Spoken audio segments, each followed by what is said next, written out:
Hello, my name is Juan Lopez and I'm a junior at ABAC. I am taking a course in educational psychology and our main project for the semester is to interview local teachers and relay their answers to the theory, research, and principle we are learning in this course. Okay, so I'm gonna have a few questions for you. Okay, that's fine. Um, size, Sizemore. That's it. Okay. Well, first of all, thank you for allowing me to interview. Oh, you're very welcome. How are you today? I'm good. Okay. So, first question. Tell me a little bit about yourself and your background in teaching. Okay, well, I am originally from Atkinson County. Okay, I graduated from Atkinson County High School, 1996. So I'm very old. Okay, I was an honor graduate from there. I initially went to school to be an attorney. So I got a degree in political science from Valdosta State University. And then I went and got accepted to law school at Tulane University in New Orleans. Unfortunately, I had a brain tumor. Got very bad sick before I got to go to law school after I graduated from college, and I was sick for 4 years where I had to learn how to walk and talk again, and I died a couple times on the operating table. I had a tumor right here above my ear, and eventually I got better. And after 4 years of getting better, instead of going to law school, I decided I wanted to do something positive maybe with my life, and because I had been blessed to be alive, you know. Mm-hmm. So the most positive I could think to do was teach. I wanted to be like the teachers I'd had and try to do good and help people. So I went and I took all these tests and got certified to be a teacher with a what they call a provisional certificate. And I taught for 5 years in Atkinson County. I taught middle school. And eventually, I got, I guess, kind of frustrated with teaching middle school. And so I left doing that and I went to work in the prison system. And I worked at Coffee Correctional Facility in Nichols for 10 years. I worked as a case manager where I did like counseling. And I ran the segregation unit, the place where they put the worst prisoners in the prison. I was the boss over that for 4 years. And then I ran the mental health unit for 5 years. That's the place where the prisoners that have serious mental health issues are at. And I had 500 inmates that I managed and 24 employees. And I was the investigator for a while. I investigated crimes at the prison. I started to get frustrated with that because saw a lot of young people come to prison. Nobody cared about them when they were young, and they were spending 50 years of their life in prison, and once you get into the prison system, you never come out. So me and my wife both worked at the prison, and we both got the idea that maybe we would come teach school, try to prevent some of those kids from going down the wrong path. And so last year, I got back into teaching. So last year was my first year teaching high school, and this is my second year, and that's what I'm trying to do. I'm just trying to make a difference. There's at least, I would think, maybe out of the 80 kids that I teach, I hope that there's 5 that I can turn the right way. Maybe instead of going to prison, they go to college. Yeah, teachers can make a good impact in students' life. Right, and that's honestly what I'm trying to do. I make less money. I took less money to come back to teaching. So I did it because I thought it was the right thing to do. And so far, I really love teaching here. This is the best place to work. Everybody here is super nice. The teachers all care about the students. It's a really good environment to work in. I'm very, very happy to be here. My wife too, she teaches ESOL with Miss Wright. That's the room next door to her. That's my wife. That's who was just right here. Oh. So we both came and try to make a difference for people that people don't seem to care about. Okay. Well, I hope you're doing a difference in someone's student's life. I appreciate that. I hope so too. Okay, so what is your content teaching? What is your subject? I teach social studies. So I teach U.S. history and American government, and then I also teach a leadership course. Now, I like doing those very much. That's so nice of you. Okay, so question number 2. Do you prefer direct instructions, guided instructions, or construct-based approaches to teaching? It depends on what the material is I'm trying to cover. Sometimes I enjoy just doing direct instruction with something that's complicated that I really feel like I need to make sure that everybody understands. If it's something that the kids are more familiar with, I like to do more of a group discussion, kind of get everybody's opinion where everybody can kind of talk. It's hard to have a group discussion if nobody knows what you're talking about. But sometimes maybe I'll introduce a subject or a topic and the kids will kind of get some direct instruction on it, and then later on down the road, we might go back and have a group discussion about it to kind of get a more idea where some of the kids, I feel like a lot of the kids have good ideas that they can bring forth, and it'd be a waste just for the kids just to hear just me all the time. So depending on the situation and the topic, I like to kind of vary that instruction because it seems like the learning is better when you do that. Yeah. Not everybody learns well from direct instruction, and some people that's the only way they can learn. But you have to be able to. Yeah, everybody learns differently. Right, and you have to incorporate as much different as you can, but at the same time making sure what you need to get done gets done. If that makes sense. It does. Some people just they get it at the right minute, right after you tell them the instructions. But some people need time to process the information to get started. Right, and sometimes group work helps. I learned a lot that sometimes peer work helps where you give somebody, hey, you're really good at doing this, could you help this other people? And sometimes they listen more to their peers than they listen to me. So it just kind of depends on what they do. Sometimes I'm like, hey kid, if you'll do this work, I'll give you this bag of chips. And sometimes that works too. You have to be able to manage the personalities and their learning styles at the same time. Yeah, especially if you're working with in groups, maybe somebody knows how to do other things that you don't, and now you learn how to do that thing. Right. You learn more from team. You really always learn more from teamwork than you do by yourself. And everybody has something to share. They just don't. Sometimes they don't realize it. So try to pull that out as much as I can. Now, history is a lot of Socratic method. It can be a lot of lecture style because it's history or a government. But try to mix it up as much as I can. Okay. So, how important to you, if at all, is developing critical thinking skill or creative in your students?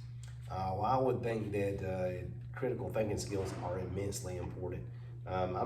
Most of these kids, they're going to need to know this history or this government or the classes I teach to graduate, because if they don't, they can't graduate. Those are required courses. Yeah. But I don't see a lot of them want to spend their life being history scholars. But if I can get them to understand higher order thinking skills and how to get from A to C instead of just A to B, that's more important than just what the curriculum is.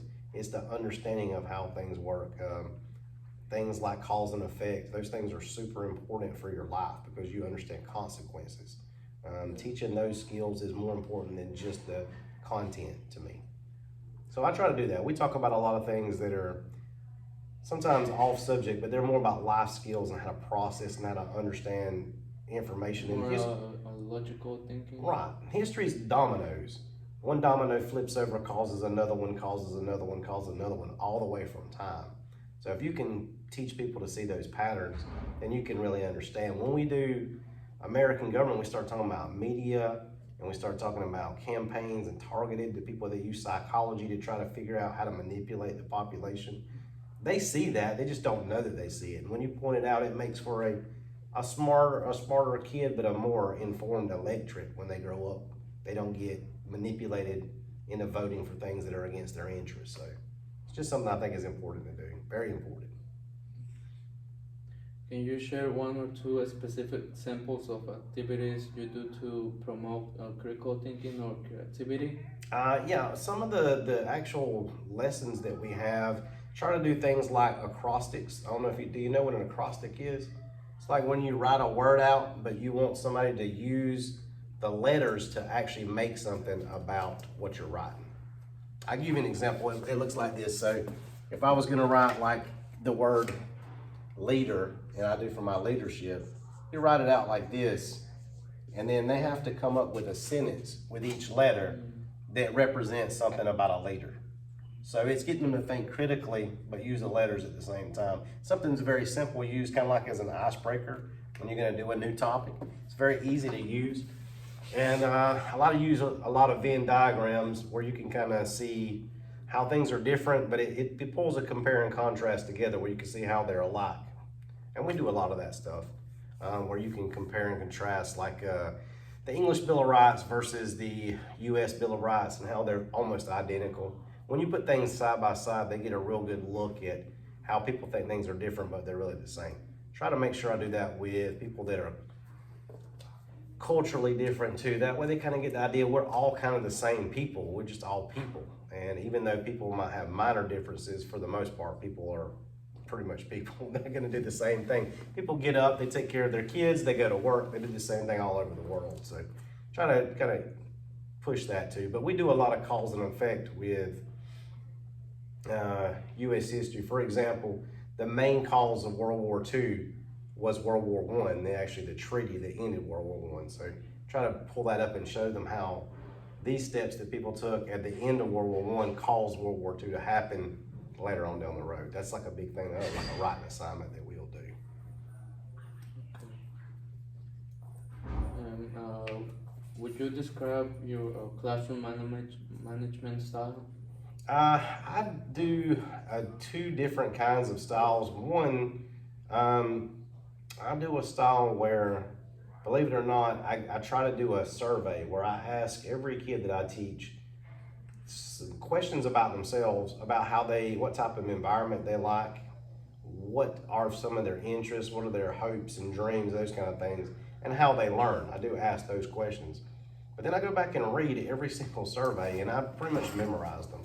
So I randomly start talking to these kids about what they want to do with their life, if they have a job, what sports they're in. I make it a habit to come to their football games, the soccer games, the baseball games. I go to all these kids' things. That shows a caring and an understanding for them as people. And that makes the kids, believe it or not, they behave much better. If they see me at their soccer game on Friday night, they treat me a lot better on Monday morning when they come in my room because they feel like I care about them. And I do care about them, and that shows that I do. The same thing with their jobs. I talk to them about their careers. I talk to them about anything that they want to talk about. That's where you start showing a caring. That makes the kids typically, they'll respond better, and you don't have to discipline them as much. I think if you care for your students, they will be more likely to be engaged in class. Right, and then you have on the other side, you have to be fair with everybody.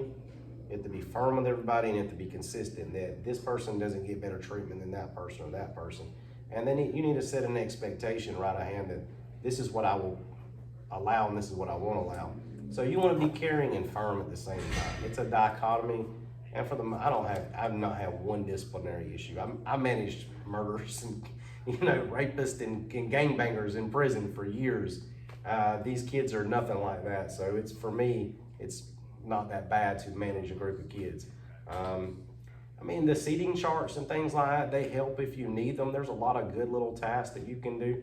I have a kid that he had a very hard time last semester, didn't like to turn in work, and like I say, there's things where he wants to go to the gym to go get a snack at a certain time. If he does his work, I let him go get the snack. He comes back. That might not seem like the most efficient thing to do, but he turns in all of his work, and he's doing fine for me. So sometimes you have to find what makes a kid tick and you talk to him. I have another kid I talk to him about video games all the time. He turns in all of his work. He didn't turn in, last semester he failed every class. So I at least got him passing my class. So if that's what it takes, that's what it takes. Okay. But it's a big difference. Showing the kids you care about them makes a big difference on whether they'll engage with you or not. And that's just simple, like learning what their interests are and talking to them about it. Okay. What tips do you have for me for management in classroom? One, you always want to do 4 positives and a negative if you can. So before you do a lot of criticism or disciplinary issues, make sure that you say, well, somebody turns in their work and the work is not right, okay? I appreciate the fact that you looked at this work, that you turned the work in, that you're cooperating with me, and that's a really great thing. However, let me show you kind of how you didn't do this right. So now I've told them, I praise them for doing the work, but now I want to go back and say, hey, let's fix it.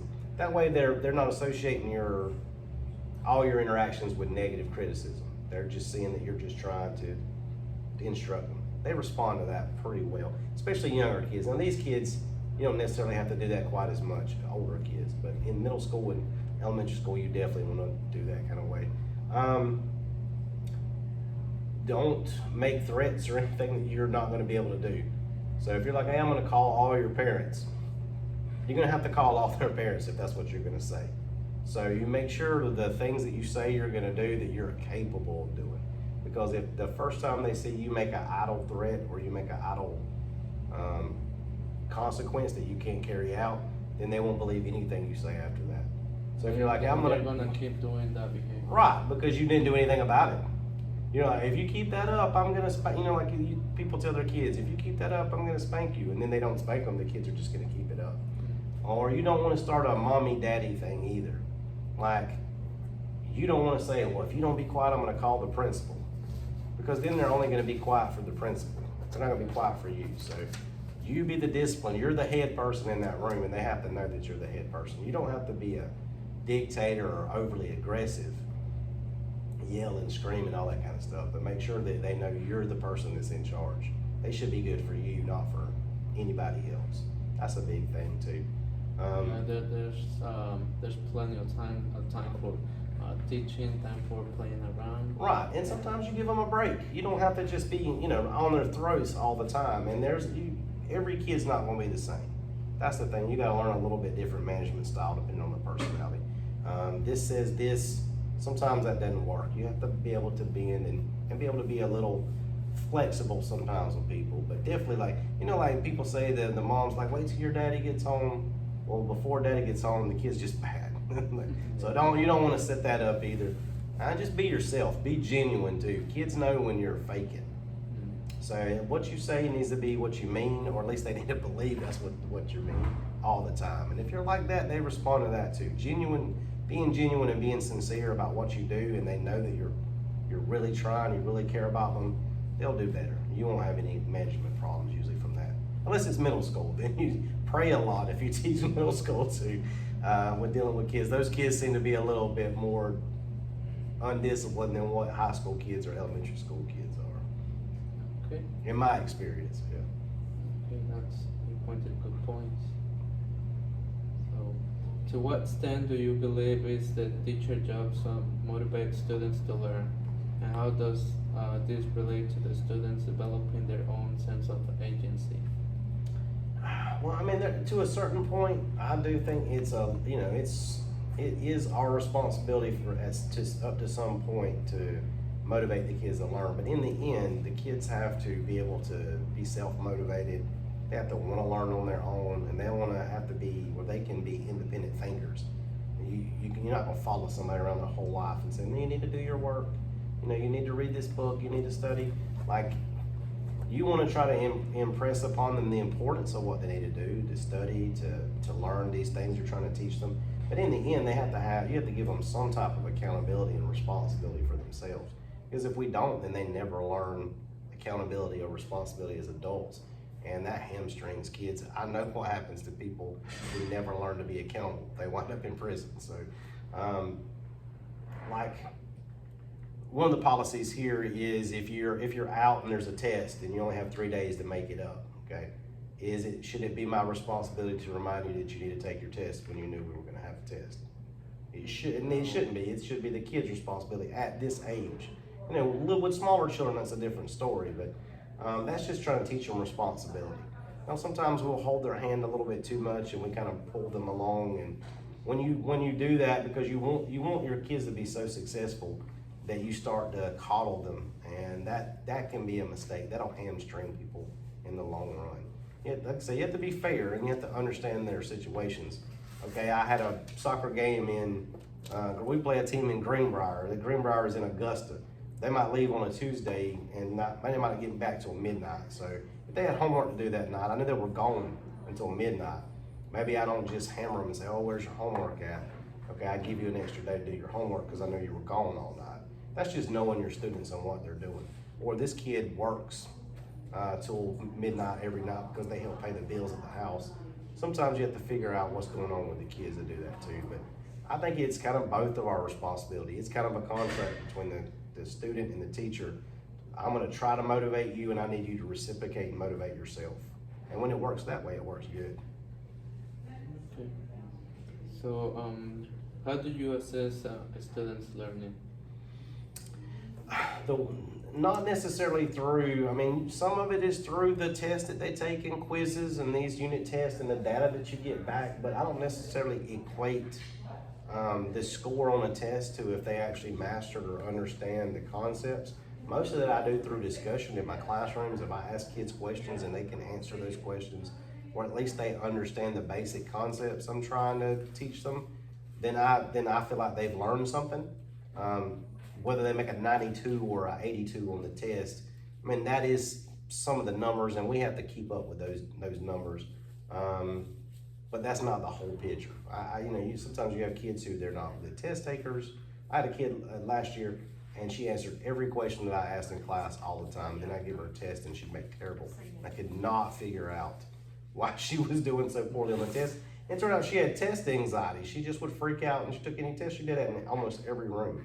We could not figure out why she didn't do well. And then all the teachers kind of got together, and I just started doing her test verbal. I just asked her questions, and she'd answer them, and then I just marked the answers down, and then I scored her test, and she started doing very well doing that way. So it just kind of depends on the student, but I don't think you necessarily can grade their learning based off of their averages on their test or assignments. That's part of it, but that's not the whole. That's not the whole thing. Does that make sense? What I'm saying? Yeah, it does. Okay. So, do you differentiate instructions? If so, how? Most definitely. Two ways I like to differentiate. One is I like to give different types of materials. So if I give them work to do, it might be some of it's matching, some of it might be multiple choice, some of it might be fill in the blank. That way they have a different kinds of practice work to do, because again, some kids are really good at multiple choice, some kids are really good at drawing a picture. It just kind of depends on what the stuff is. We actually have this website or school site. It used to be called USA Test Prep. I don't know if you remember that when you were in school. But somebody bought it out, and that's called Progress Learning. But it has like all those different kinds of things. So you can kind of pick a bunch of different styles of classwork for the kids to do. And what I do is I just make a packet, so every one of them has a little bit different stuff to do. Now that's how I do, like, just in the different styles of work that I might give. They might have a writing assignment. I just kind of vary that thing up. But now, depending on what style of student I have, sometimes I have kids that maybe instead of having 4 choices, they get 3 choices. I have kids that maybe I read the test to. I have kids that maybe they do nothing but multiple choice. They don't do any writing assignments. Depending on their reading levels and what their IEPs say, some of the kids I have 504, so I have to vary things based on the kids sometimes individually.